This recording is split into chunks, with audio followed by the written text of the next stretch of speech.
tinha medo. Pai, para de enfatizar isso. Deixa eu. Sinceramente, a ordem vinha e O que você pensava sobre Adolf Hitler? O que você pensava sobre ele? na posição em que eu estava, nem sabia, nem guardava qualquer coisa de Adolfo Hitler. Adolfo Hitler, eu queria que ele tomasse era tiro. Não por mim, porque eu como médico não tinha arma, tinha só a cruz vermelha. Mas Adolfo Hitler, para mim, era um cretino muito grande, que estava enganando o povo alemão. Não tinha... Você correu alguma experiência, risco de vida na guerra? Que você quase podia ter Aonde morrido? eu estava, uma vez ia pisando numa mina, quem me tirou era uma mina anticarro. Talvez ela não explodisse com o meu peso, eu sempre fui magro assim. Mas um sargento me tirou que eu ia pisar numa mina desse tamanho. Um sargento me arrancou dali. Eu disse, ô companheiro, era uma mina anticarro, mas ele, quando eu ia pisar, ele nem sei o nome dele. E o que seria os nazistas que faziam maldade? O que ele achava dos nazistas? Tenho aí, as minhas placas estão aí.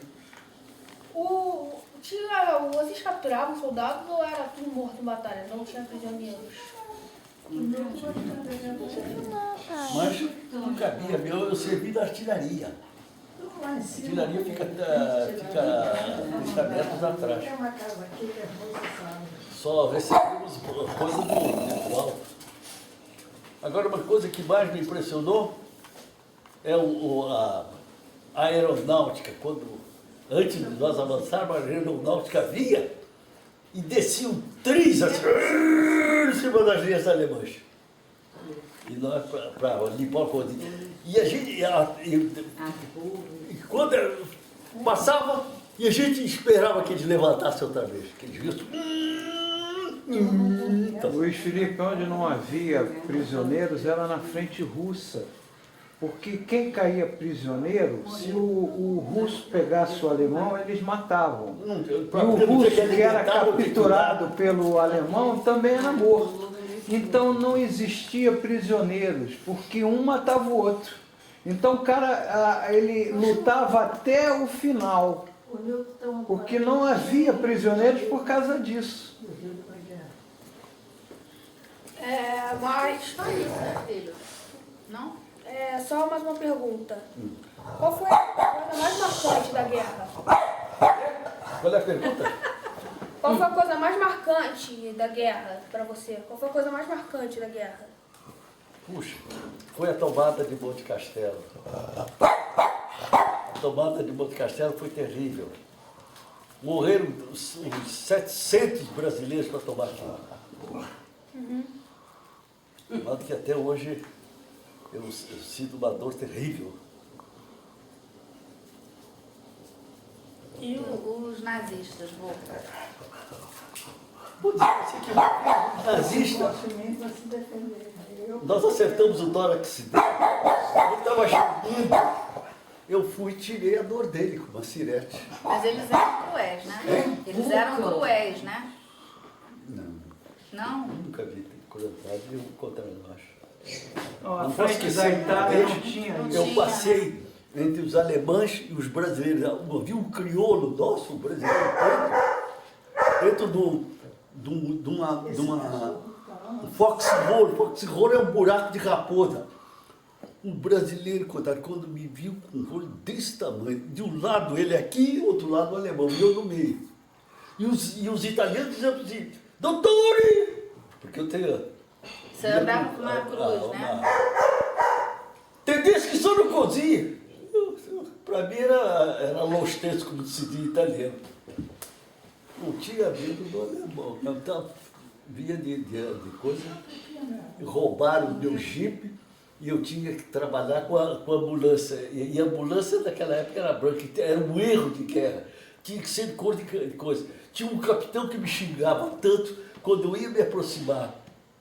Ele dizia, tira esta merda daqui por causa da cor da ambulância.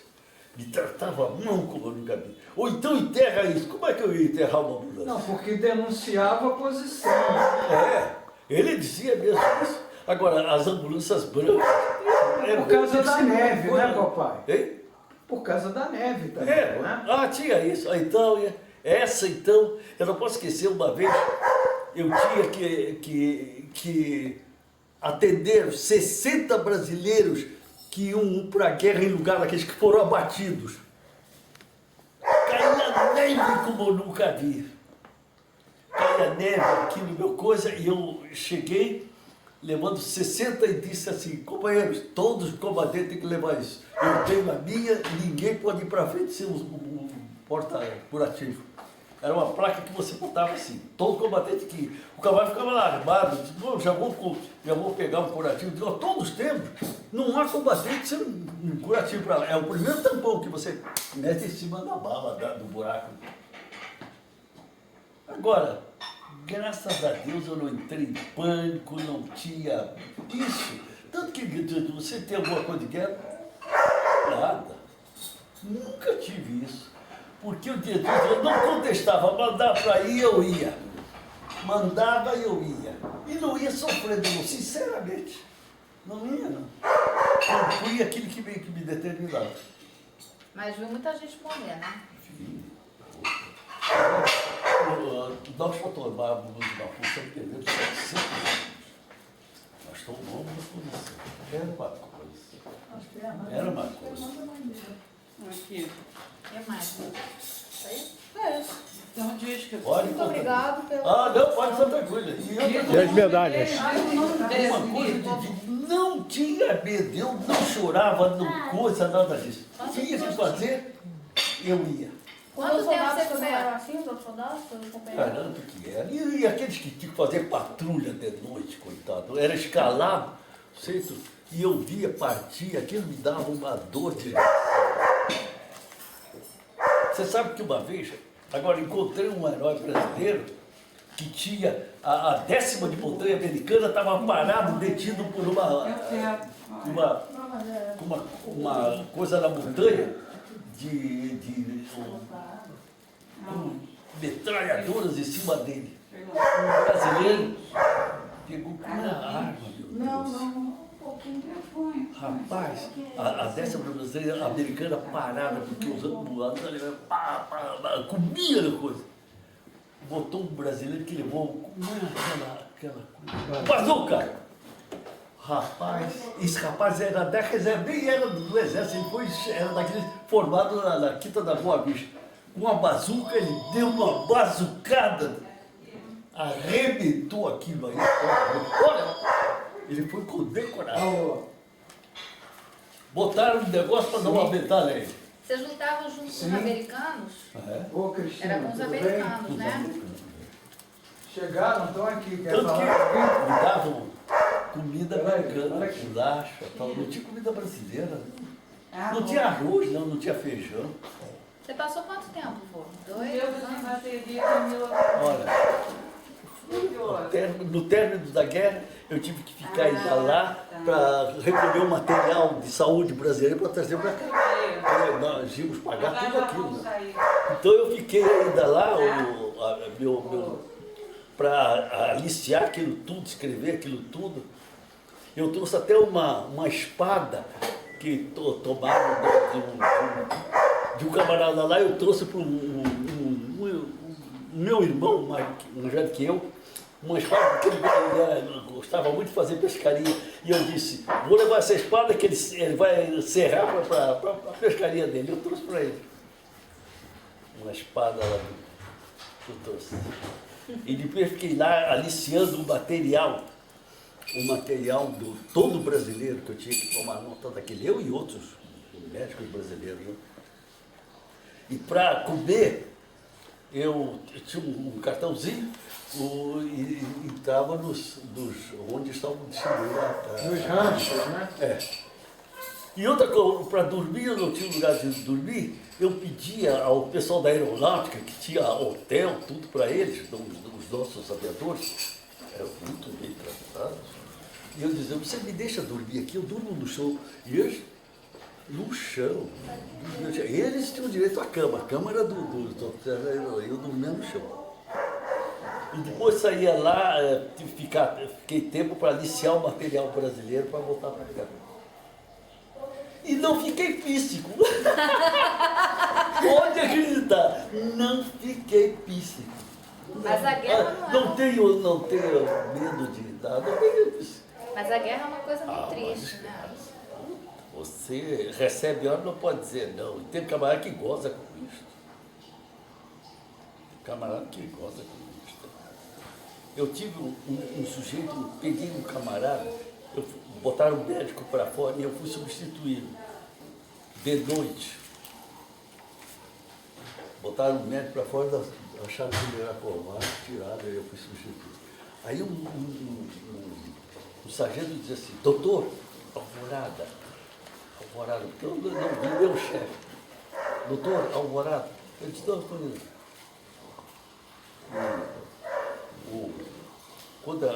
eu digo, por quê?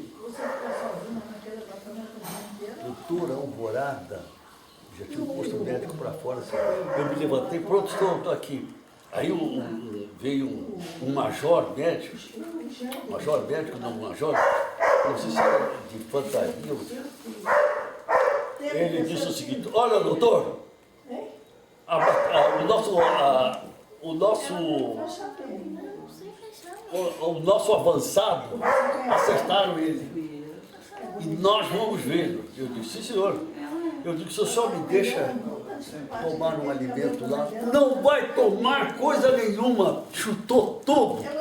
Caneco meu, tudo. Ele tomou alimento e eu fui ao ladrão sem tomar nada, só água. O filho da puta me tratou assim, desculpe a coisa, que eu nunca vi, nunca mais. E depois nós morávamos com uma diferença de uma quadra em Copacabana.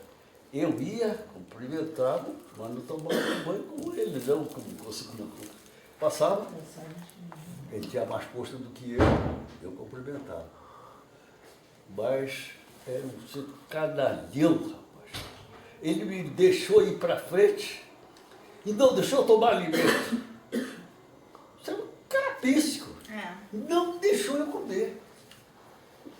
Então eu fui bebendo água, mas quando chegou 10 horas, dor de cabeça desgraçada. Ele lá no jipe, eu ao lado dele. Ele se alimentou, eu não. Quase que zombando de mim. Eu dormi ontem. Ainda disse assim, tá com coisa? Eu comi isso. Assim, zombando de mim. Ele estava se alardeando e eu com uma dor de cabeça desgraçada. De fome, né? Você passou fome na guerra, não? Para chegar a comida de eu não posso esquecer, um dia eu vindo, a fome era tanto, eu fui procurar um crioulo que usava aquela cozinha de Na edição. era um soldado preto da cozinha que lidava com aquela cozinha a americana, né? Tal coisa. Eu cheguei, era depois de uma hora do curso, muito de fome, o desgraçado do oficial me levou para frente para socorrer um camarada lá e não deixou eu comer. Então eu vi louco de fome, eu disse assim, companheiro, eu estou morrendo de fome, não tem nada para comer. Você sabe que aquela sobra de macarrão assim dentro, assim, macarrão em fita, num coisa desse tamanho, nojento aquilo. Eu enfrentei aquilo de noite. Você sabe que estava com fome, comia, o camarada, só tem isso aqui, doutor. Eu digo, me dá isso mesmo. Nunca mais esqueci dessa cena. De fome, rapaz. E o sujeito que chutou a minha tralha. Ele comeu, não deixou eu comer, ainda chutou a minha tralha. Minha tralha é aquele caneco, aquele coisa. Sei. Ele chutou assim, pá. Mas é brasileiro, né? Brasileiro, desgraçado. Depois nós morávamos com uma diferença de uma quadra em Copacabana. Eu passava, cumprimentava, não ia para a praia. Ele sabia que eu comia ele de ódio. Se eu passava, não podia dizer nada. Se eu passasse, ele até podia fazer um processo contra mim que eu não E comprei. o povo italiano? É? O povo italiano, você teve contato? Tive. E aí, como é que foi? Eles muito sofridos, né? Ah, Na época. Coisa assim. Eu uma vez passei ao lado do campo de prisioneiro e um coitado daquele, não sei de que nacionalidade, pediu cigarro. Eu recebi o cigarro e não fumava. Eu ia, quando ia a polícia, não pode confraternizar com o prisioneiro. Porque o pai é um músico não. Eu saí fora. Trabalha com qualquer coisa. Eu ia dar cigarro. É muito bom. Eu sempre digo que faço a mesma coisa com o brasileiro. Eu ia dar um cigarro a ele. Não pode confraternizar com o prisioneiro. Mas e o sentimento de volta, vô? É? E o sentimento de estar de volta? Como é que foi sua volta pro Brasil? Um alívio, né? Dá um alívio, dizendo o seguinte, não vi píssico, porque tem muita gente que... Eu vi o coronel que eu fui me apresentar a ele, ele não foi para frente como eu. Ficava atrás e se apresentava, aliás. Eu encontrei ele com a cabeça assim, fazendo careta, rapaz. Eu olhei, o coronel está todo arrebentado. Fazendo careta, o camarada vinha assim. E eu me apresentei a ele, eu disse, olha, estou me apresentando, sou da artilharia, terceira bateria de obus 105. Agora, meu comandante era braço, né? Ele era um judeu, capitão judeu, Valdemar Levi Cardoso. Ok. Foi? Foi, gravou tudo. Agora agradece ele, Ah, não. o nome dele. O comandante? Não, o seu. Agradece, Muito vô. bem. Obrigado, Bispo, pela sua cooperação. Opa! Nada que nós Diga ouvimos. uma coisa, a medalha? não tinha medo. A palavra de eu não sou pisco nem nada, você sabe. Dava uma ordem para mim, eu ia naturalmente, é meu dever ir. Não tinha medo. Meu pai, hoje, quanto mais neto, mais velho. Isso mesmo. Tem que ter muita Ô, coragem. professor, esqueci aquilo, não comento aquilo, tem lá duas coisas. Eu É acredito. você mesmo. E não, Não. ainda me deram uma terceira medalha. Mas não corria do páreo, não. Sinceramente, não tinha medo. Só era ruim para comer, rapaz. Comia aquela comida americana, puta merda. Era horrível. Eram bolachas assim, mingaus. E eu digo, um feijãozinho negro aqui. E eu comia aquele negócio, mas não podia nem fazer cara feia. Mas foi muito bom. Mas, outra coisa, não vi vício, graças a Deus. Eu esqueci a guerra. O que eu vou Uma fazer? realidade Lidei para história, né? sair disso lá, mas eu sou médico. Estamos em guerra. E me mandaram me apresentar. Primeiro que me retiveram na infantaria. Eu disse, não vou ficar aqui não, porque não nós estamos em guerra. E assim que saíram, eu saí fora. Aí vim de porta fora. Mas fui com um médico e não Agora eu vou vi isso. encerrar a entrevista. Eu vi gente sair do navio duro assim, ó. Dois sargentos coitados, tiveram um ataque. Saíram duros como pau, rapaz. Eu só vi aquilo. Ô, Nilton, Pai, a Bidu quer falar contigo também. a entrevista. Ó, cara. Tá bom. Onde tá essas medalhas? Hein? Onde tá essas medalhas que tirar foto? As medalhas estão guardadas lá em cima. Estão lá em cima. Ah, Não então dá você para não tirar. deixa. Tem que descer elas um dia. Pois é. Isso é uma coisa As Eu medalhas. tenho duas. tem que botar. Duas placas que eu tinha que andar com elas e perguntar por que duas placas? Uma para o pelotão de sepultamento e outra para mandar para a família. Ouviu? Eu andava com duas placas, todo combatente. E perguntava por que duas placas? Uma para o pelotão de sepultamento e outra para mandar para a família. Já estava preparado para morrer. Mas todo combatente tinha duas placas. Pra poder identificar, né? Que às vezes o cara era. Batata. Então o pelotão de sepultamento vinha, pegava as placas. Eu tenho elas aí. Ô, Nilton, a Jujuba quer te conversar umas coisas também. Não, era só... Vem cá, Jujuba!